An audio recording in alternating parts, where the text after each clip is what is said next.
Easter celebration the week before. So we're coming back into Revelation after being out for just a couple of weeks. And just to bring us up to speed, Revelation 6, we begin seeing what come into place, what is being opened. We mentioned that earlier. What's being opened in Revelation 6? The seals, right?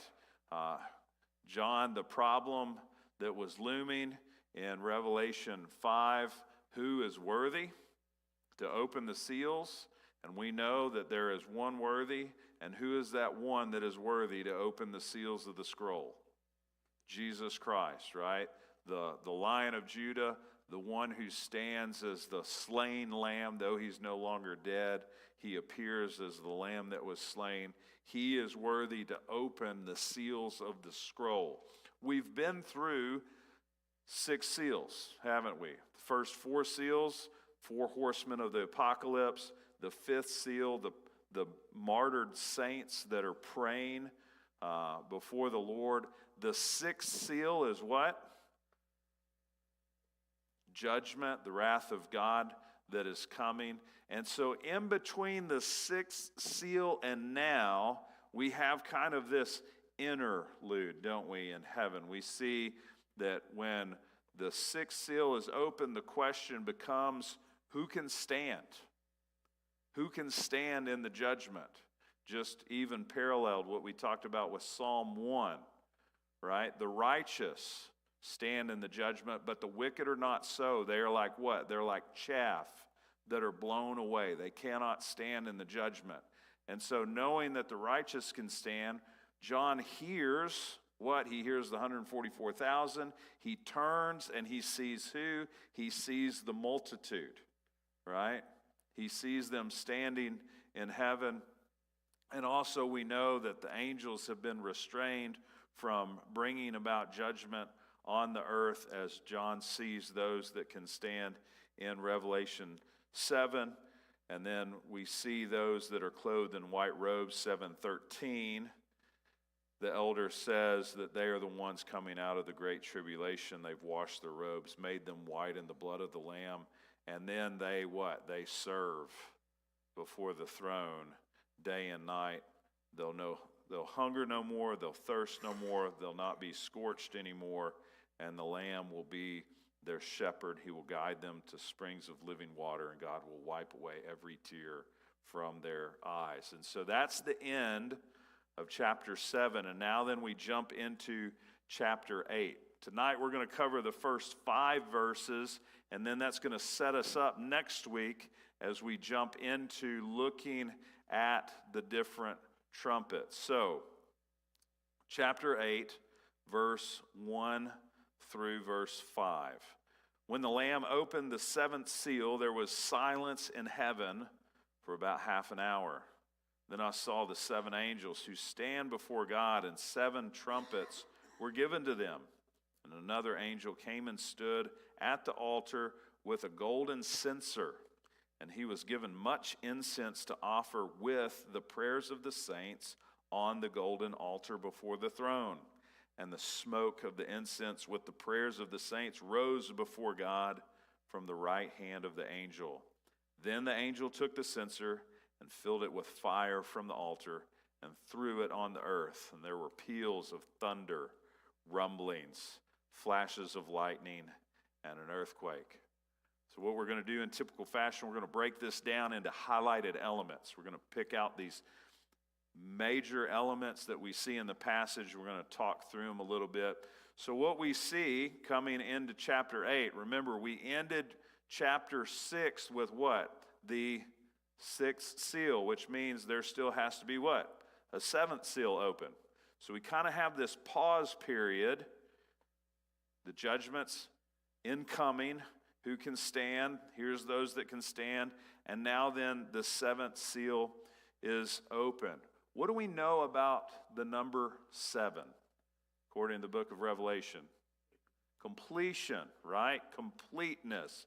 We see 7 seals. We will see 7 trumpets. And the seals often result in what? Actions. When a seal is opened, then there's something that happens. When the first seal is open, what happens? The white horse comes. The second seal, the red horse, right? And then the black horse, and then the pale horse, and then we have the crying of the saints, and then we have this cataclysmic judgment that takes place. So every time seals are open, something happens. In a little bit of difference, when the seventh seal is open, what happens? There's silence.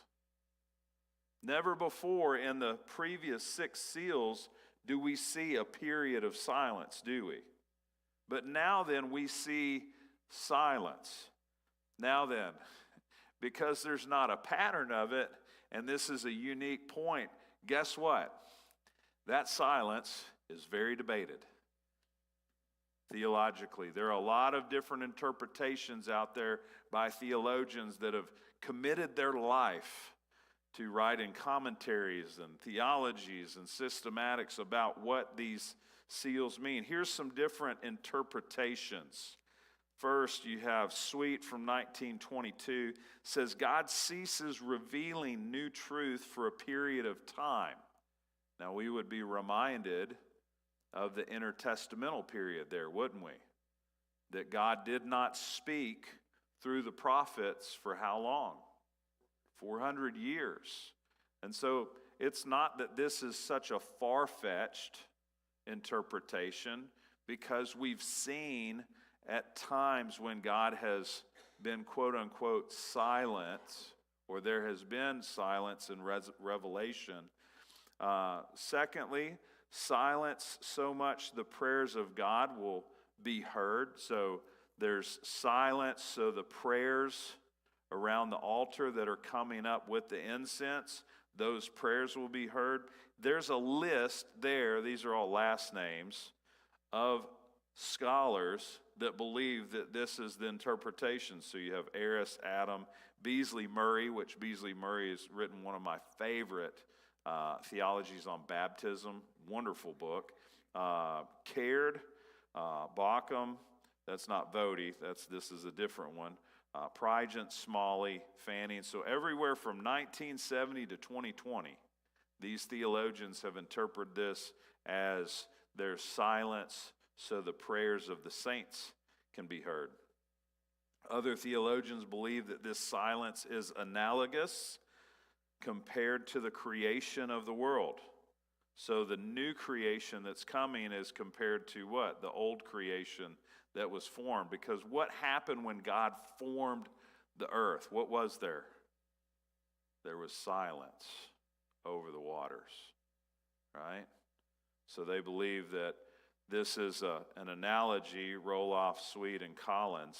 It almost sounds like like a cake company or a bakery or something. Get something from Roloff, Sweet, and Collins. No, theologians.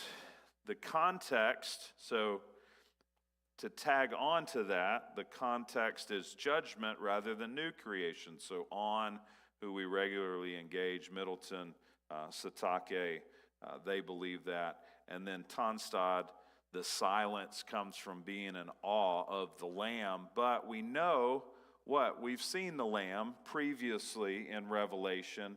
And what does that result in? That results in an eruption of worship, right? There's not silence, there's praise, and there's glory, and there's worship. So what is this silence? I continue to believe that Beale and Schreiner are probably a little bit closer on this, much like they are to other things. If you go back to the book of Habakkuk, if you go back into the Old Testament, let me find it. It's one of those small minor prophets that's always hard to find in there. Micah, Nahum, Habakkuk. If we go to 2:20, let's check out 2:20. If we remember where we're landing in the book of Habakkuk, Habakkuk basically laments, here's all of this sin, God, that's going on. Do you not see what's happening? God responds, I see what's going on. Guess what? I'm going to send the Babylonians. Well, then what does Habakkuk do? He laments again, oh, do you not see the sin of these Babylonians that are coming? And then God responds, oh, I'm going to judge them too. Well, at this point where Habakkuk is receiving this from the Lord, it says, but the Lord, 2:20, is in his holy temple. Let all the earth keep what? Silent before him. And so this silence, what G.K. Bill writes, the horror of divine judgment has such an awesome effect that no human is able to verbalize a response. That's pretty powerful. Because what are we seeing now as we enter into the seventh seal? When the seventh seal is opened, there's this brief silence, but what are the trumpets? They're judgment trumpets, aren't they?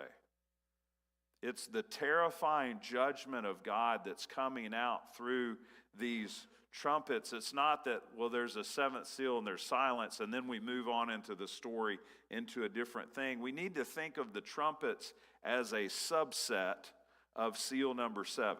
So when seal 7 is opened, it's like a chapter with 7 parts or 7 units. There's 7 trumpets.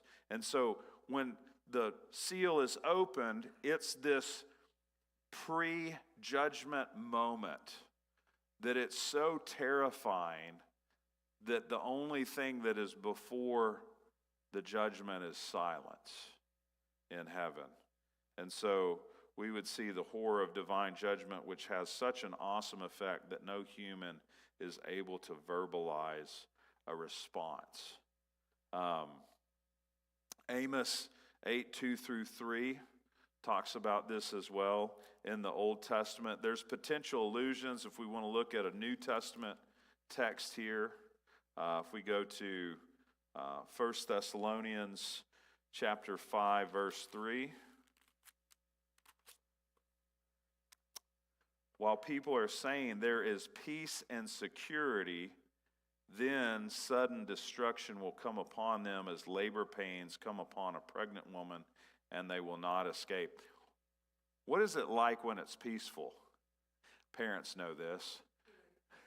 It's quiet, right? It's quiet. We had a wonderful week of spring break last week. Every morning, it was nice and cool. Outside is like the perfect temperature.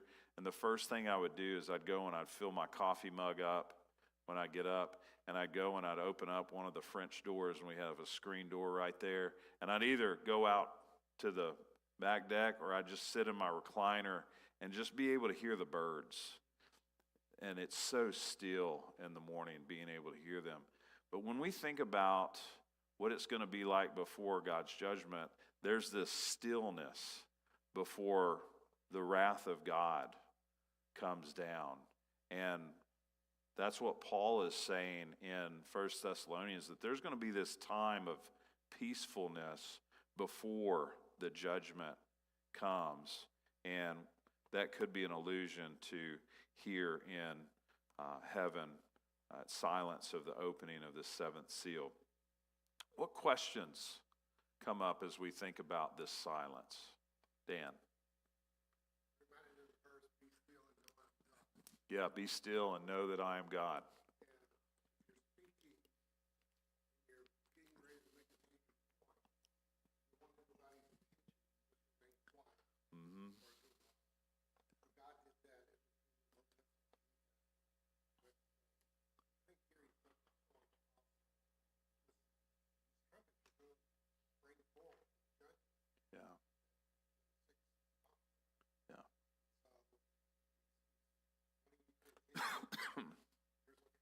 Yeah, Bob, you had your hand raised. Calm before the storm. Yeah, most certainly.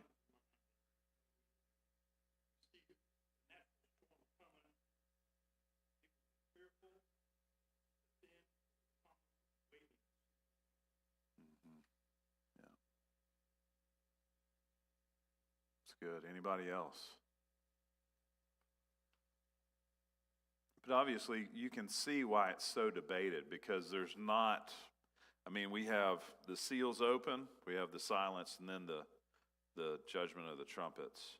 And so without a lot of biblical information there, we're left to think, what could this be like? Now then, one of the reasonable things is we go back and we grab those biblical texts. What is silence like in these periods, right? Before God speaks again or God works again. And so that's one of the things that theologians do. What is it like in other places of the Bible? Let's transition on to the second verse. We see trumpets given to 7 angels. Let me find, if I can read it off my paper. Here we go. Then I saw the 7 angels who stand before God, and 7 trumpets were given to them. In my mind, I kind of see like this very official, like ceremony, like 7 angels before the Lord, and 7 trumpets are like issued to them. I don't know if you've ever watched like a military rifle inspection. I don't think God walked down the line of the angels in heaven, but I think they were given these 7 trumpets for a very specific purpose that we're going to see in the chapter. We have description. So we have description in verse 2, and then we're going to see what? We're going to see action in verse 6. We're not in verse 6 tonight. We'll be in verse 6 next week. So there's your hook to come back and see about the action points of the seven trumpets. But this is the description. The trumpets are given to the 7 angels. But again, we have this number 7 come up again. Where was the last time we saw 7 angels? Anybody remember? 7 churches, right? We debated, hey, who are these angels? Are they the pastors of the church? Are they supernatural? Are they angels that are kind of intermediaries that are looking over the 7 churches? But as we think about this, what we need to remember is this number 7 in what? Its completeness, right? When you think about the 7 churches, do you think the Bible missed a church? No, the Bible didn't miss a church.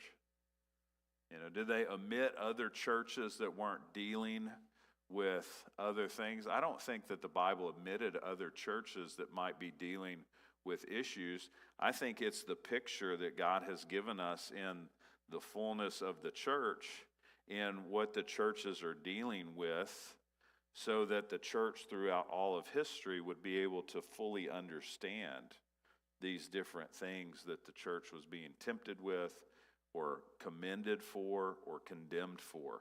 But I don't think that in that number 7, I don't think it's like, no, I think there should have been an 8th church. No. 7 churches, 7 angels, and again we have 7 seals, and now we have 7 angels with what? 7 trumpets. What is the Bible trying to show us? That God's plan is perfectly complete in these things. Every action step is not missing anything in God's plan. It's perfect. And that's what John is picking up on. These angels are likely, so we'll see 7 angels. We'll see 7 bowls later on in chapter 15 and 16. But these 7 angels are ministers and servants to God. Again, 7 seals, 7 angels, 7 trumpets, pointing us to this perfect and complete judgment of the Lord. Let's think about trumpets for a moment. What do trumpets do or symbolize in the Bible? A warning, right? So maybe Numbers 10, Jeremiah 4, Hosea 5:8, impending battle, right? There's a warning. The battle is what? On. Yeah, the battle is on. Let's think about in sense of royalty or dignitary. What do trumpets do? They announce what? The presence, right? The king's coming, right? One day the trumpets shall resound, and who's coming? Jesus Christ is. Yes and amen to that. John will write, even so, Lord, come. And that should be our attitude. But they announce presence. So Exodus 19, the trumpets announce God's presence in Exodus 19. Think about the fall of Jericho. Think about the allusion here. What happens? The Battle of Jericho.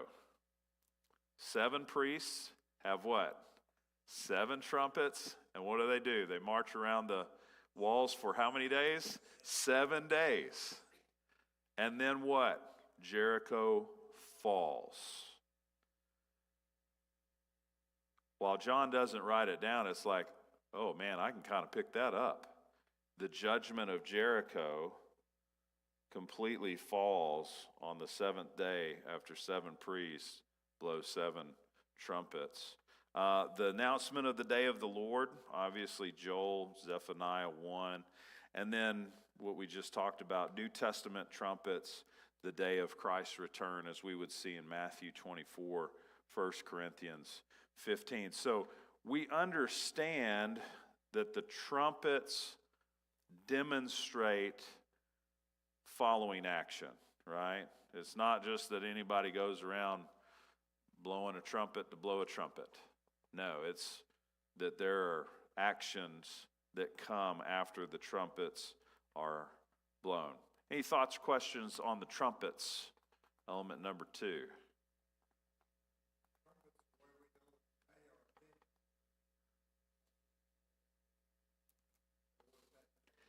Yeah, it would have been widely understood and known. Nobody would have heard it and been like, what's that? I've never heard that before. Like when a trumpet was blown, everybody's ear was raised. And I don't know how many of you all I heard this the other night. I'll give this story. I was sitting out on the back deck, and one of our neighbors' kids, they had friends over. Well, I knew it was probably a parent's vehicle. And they drove up to the house, and the boys were all out riding their electric dirt bikes and this, that, and the other. And as soon as I heard the truck door close at the neighbor's house, all of a sudden I heard a whistle. And it was the, hey, it's time to come here whistle. Anybody's parents have a, hey, it's time to come here, like unmistakable. Like maybe you were in a crowd and you could hear your parent, maybe it was a whistle or a snap or, come here, dear. What's that? You are the whistle. That's right. Yeah. But to Jack's point, the trumpets that we see in the scriptures are undeniable, audible markers for action. When the trump would have resounded in the Old Testament, everybody would have known what that was. Unmistakable, undeniable. So, yeah, Dan, you look like you're about to raise your hand. No. Yep. Yeah. Nobody's doing the blues walk down, No. All right, let's continue on tonight. 3 and 4, incense and prayers. Another angel.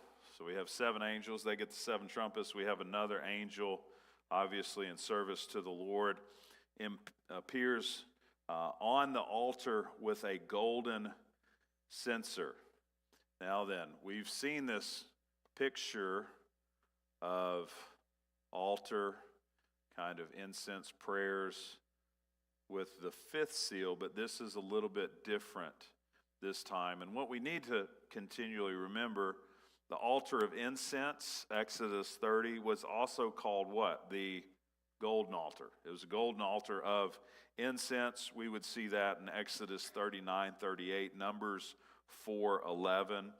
But the angel's what? He's given a great what? Quantity of incense. He's given a great quantity of incense, and the incense is mixed with what? The prayers of who? The saints. Okay? Now then, how is this similar or different to the prayer of the martyrs? Well, we need to remember where we've been. Where is the prayer of the martyrs? What chapter is that in? Chapter 6, right? Prayer of the martyrs, chapter 6. We see then who in chapter 7? The saints. How many saints? All the saints. Multitude upon multitude. Now then, as we get into chapter 8, the angel's given a great quantity of incense, and what goes up with the incense? The prayers of who? The saints. So if there's a multitude upon multitude of multitudes that their prayers are going up, guess how much incense is needed to go up with it? A great amount, right? That's where we're seeing this comparison here, that this is not just the prayers of the saints of the martyrs. This is the prayers of who? The collective of God's people that are going up. And so it rides along with a lot of incense, right? It rides along with a lot of incense. It's mixed with the prayers of the saints. And the prayers of the saints are what? They rejected or they accepted? They're accepted by God as the incense wafts up toward the throne. One thing I want to do tonight is I want to turn back to Psalm, the book of Psalms 141. I want us to look at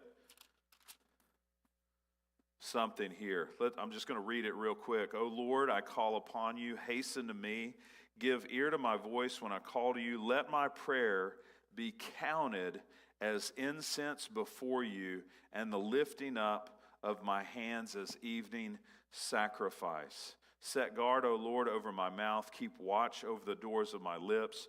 Do not let my heart incline to any evil, to busy myself with wicked deeds in company with men who work iniquity. And let not me eat of their delicacies. Let a righteous man strike me. It is kindness. Let him rebuke me. It is oil for my head. Let my head not refuse it. Yet my prayer is continually against their evil deeds, when their judges are thrown over the cliff, when they shall hear my words, for they are pleasant. As one when plows and breaks up the earth, so shall our bones be scattered at the mouth of Sheol. But my eyes are toward you, O God, my Lord. In you I seek refuge. Leave me not defenseless. Keep me from the trap that they have laid for me and the snares of evildoers. Let the wicked fall into their own nets while I pass by safely. What a powerful prayer by David, obviously. But what I want us to look at is in verse 2, what does he say? Let my prayer be counted as incense before you, in the lifting of my hands in the evening sacrifice. So our prayers are as what? Incense before the Lord, and our worship as sacrifice to him. But if we break it down, there's a need, there's a temptation.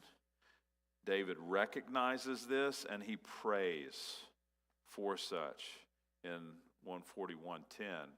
And if we think about the Lord's Prayer, have you ever thought about maybe the similarities? Is there a need? Yes, there's a need. Daily bread. Is there a temptation? Yes. Lead us not into what? Temptation, right? And we recognize this as well. But yet there's also the forgiveness aspect in there. Forgive us as what? We forgive those who sin against us. And then we pray for that. And ultimately the prayer is shaped by what? The beginning of the prayer. Our Father who is in heaven, hallowed be thy name. Your will be done. Your kingdom come, with all of its righteousness, its justice, and its judgment. So there's incense and prayers, and then finally tonight there are embers, right? Incense and prayers are offered to God, and then let's look at verse 5. Then the angel took the censer and filled it with fire from the altar and threw it on the earth. And there were peals of thunder, rumblings, flashes of lightning, and an earthquake. Embers are thrown to the earth. The angel's identity's not known. Michael On believes that this could be, or not Michael On, theologian On thinks that this could be Michael, the archangel. He's named in chapter 12, but he's not named here. So what do we need to do with that? We don't need to make any determinations because of it. We just know that there's a servant of God before him that then throws embers to the earth. The trumpet judgments then become what? They become an answer to prayer, right? Become an answer to prayer. Potential parallel here to Ezekiel 10. The Lord is about to leave the temple in Ezekiel 10 because of what? Because of sin. What happens? A man takes fiery coals from beneath the cherubim, and the fire of the coals represents judgment that will fall on the city for what? Idolatry. Idolatry. Thunder, lightning, earthquake break out when coals are thrown to earth. Chapter 4, verse 5 reminds us that this phenomena marks key moments in the book, right? What happens? Let's even think back to chapter 6.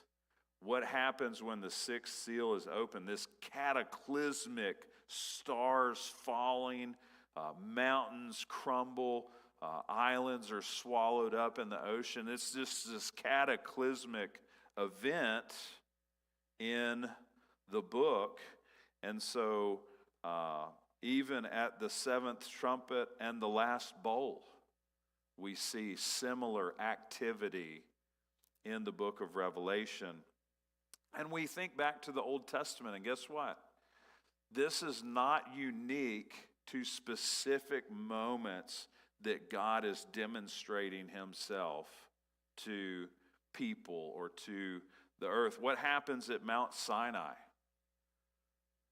Mount Sinai is this quiet, peaceful place, and Moses goes up and sits in this little vineyard, and the Lord sits on a bench with him. No. What happens? The mountain is shaking. I mean, the people are literally in fear of their life that the mountain is going to fall on them because it's such this amazing and terrifying event when the presence of the Lord God Almighty comes down on the mountain. And so we see that. Isaiah 29:6. Let's turn there real quick. Taking you on a biblical hopscotch tonight through the scriptures. It's good stuff. 29:6, and you will be visited by the Lord of hosts with what? With thunder and with earthquake and great noise, and with whirlwind and tempest and the flame of a devouring fire.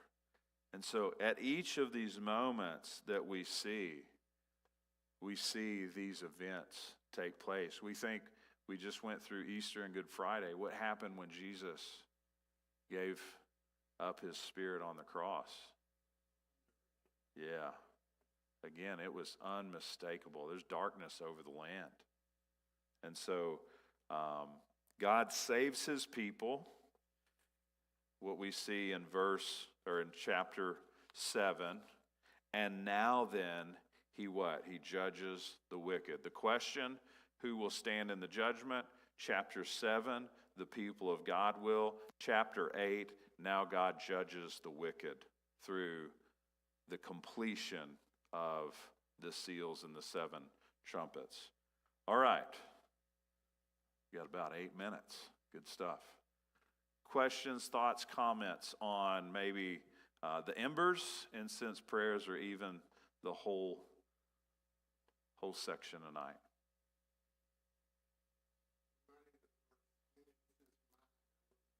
Yeah. Vengeance is mine.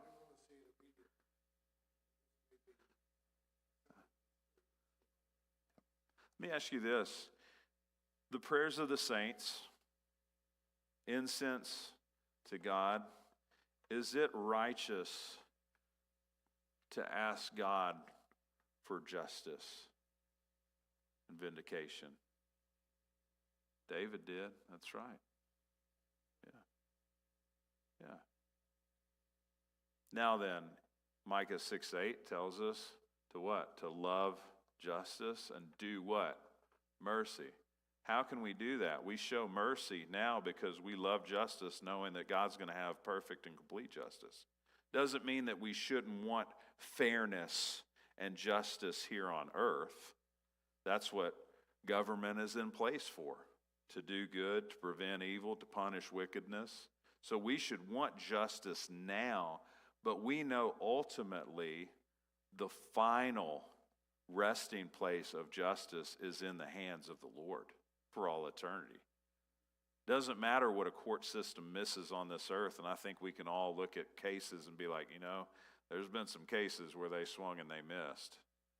But God's not going to miss a single sin. Nothing will remain covered in the final judgment. Everything will be known and open before the Lord. Other thoughts, comments, questions tonight? Verse 7.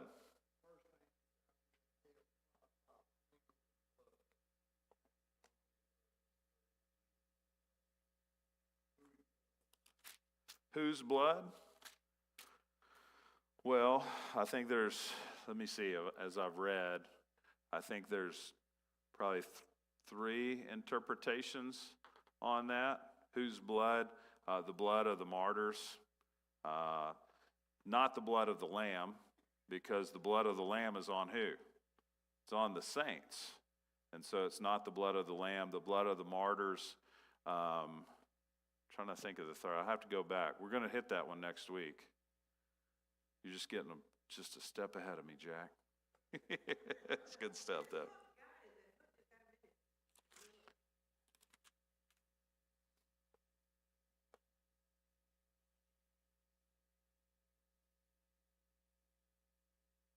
Anybody else?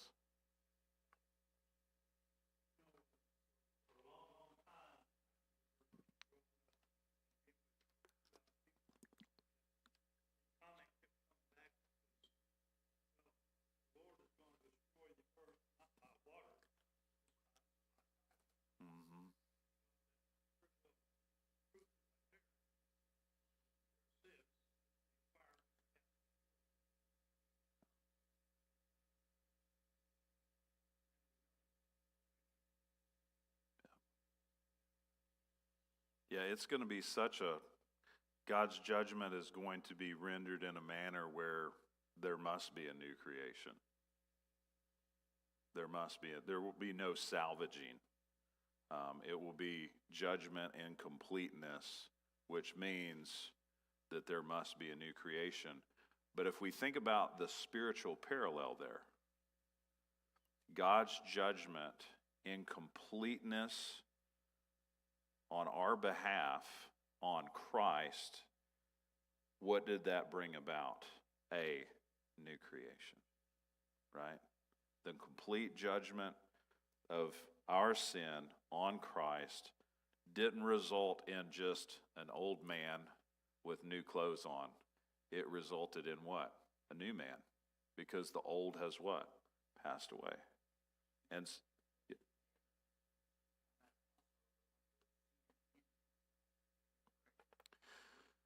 because of Lucifer, again, there we're probably talking about two or three different theological points. Is the throne room of heaven, is it going to become a complete new dwelling place for God?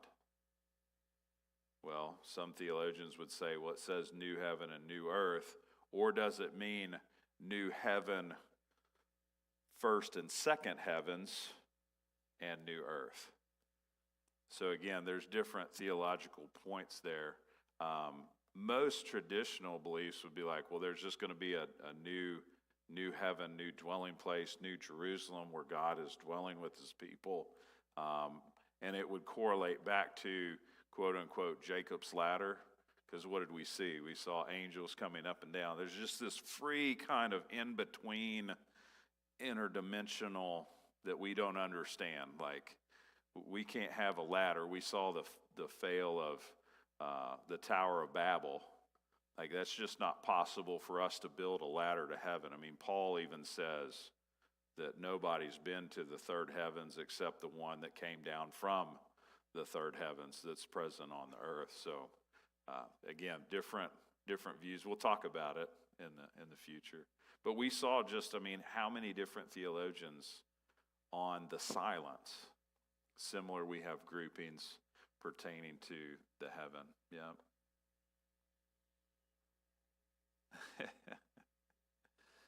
But let's wrap up on this tonight.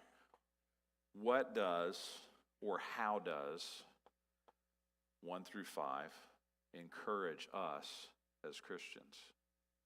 How can we read Revelation 8, 1 through 5 and be encouraged? God's in control, perfect judgment. Jim?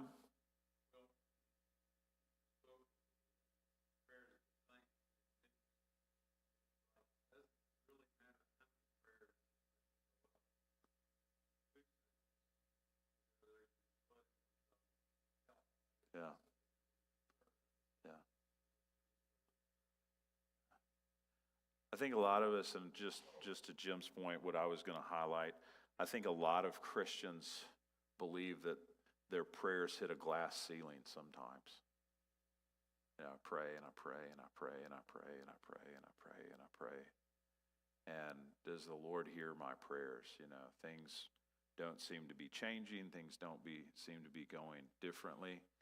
But we can trust this as Christians, that God hears our prayers. God hears our prayers. And it doesn't matter how many times you pray, God hears your prayers. And they are like incense to him. Incense. I'll close with this example. I'm always like, when I get in a vehicle, I like my vehicle to smell good. Like, I don't want to get in there and be like, man, this thing smells like teenagers' feet. So I'm always, refreshing it with a car air freshener. And last week I got a couple of new air fresheners, and I put it up in there. And I got one for Mackenzie's rig and got one for me. And I think Mackenzie's is like Coco Cabana or something like that. But I just got in and I was like, man, that smells good. Like, I just enjoy the way that smells. And the Lord enjoys hearing our prayers. Like, they fill his nostrils, and he hears them, and he savors them, and he enjoys them. And so I would encourage us tonight that as we look to the final judgment, our prayers as the saints are a part of the fullness and completion of the plan of God. That's pretty incredible. That's pretty incredible. You might not think that your prayers are changing a square foot of ground on earth, but your prayers are part of what is going to change the entirety of creation at the end of time. That's pretty incredible, I think, that we can walk away knowing that tonight. Amen. All right. Well, with that, I've got time. And so, speaking of prayer, who would like to pray that the Lord would hear us and close?